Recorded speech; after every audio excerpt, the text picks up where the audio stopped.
Mas o Pedro Duran está aqui comigo para também falar de uma outra situação bastante complexa dessa catástrofe que se abateu sobre o Rio Grande do Sul, que é a questão da criminalidade, que foi associada aí a esta situação. Chegou a 139 o número de prisões feitas por pessoas cometendo crimes no meio desse caos que o Rio Grande do Sul ainda está vivendo. Duran, boa tarde, bem-vindo.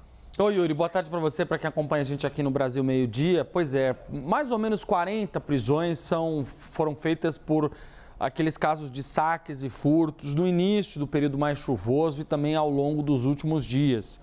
Há também um pouco mais de 50 prisões que são dentro dos abrigos. E aí, nos abrigos, o maior crime cometido é o crime sexual, crimes de cunho sexual, como abuso, assédio, ou as pessoas se satisfazerem na frente de menores de idade. Esse é o panorama da segurança pública no Rio Grande do Sul.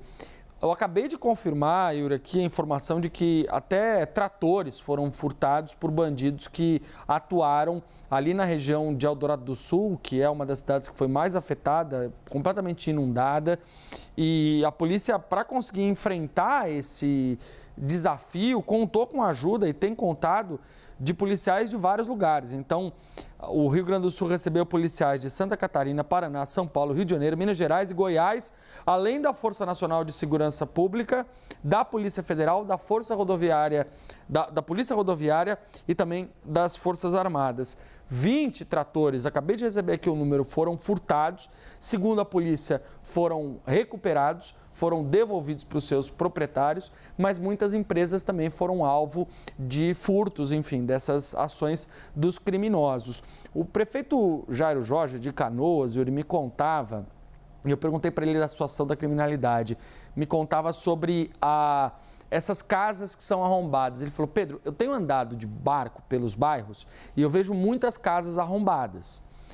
Só que a gente não consegue saber ainda se essas casas foram arrombadas por criminosos, o que é evidentemente a tese mais provável, ou se foram arrombadas pelos próprios moradores, que tiveram que sair às pressas, as casas ficaram fechadas, trancadas, e na hora de voltar é muito mais difícil de você abrir, até porque em muitas delas a água tomou a parte da fechadura da porta, então acabam entrando pela janela. Muitos moradores têm feito isso. Então, de fato, só quando a água baixar que as cidades do Rio Grande do Sul vão começar a ter dimensão de se de fato essas casas, esses locais foram ou não foram alvos de criminosos. O importante é que a polícia vai continuar reforçada pelos próximos dias, até pelo menos a gente tenha um alívio nos abrigos com essas pessoas podendo voltar para casa, Yuri. Não,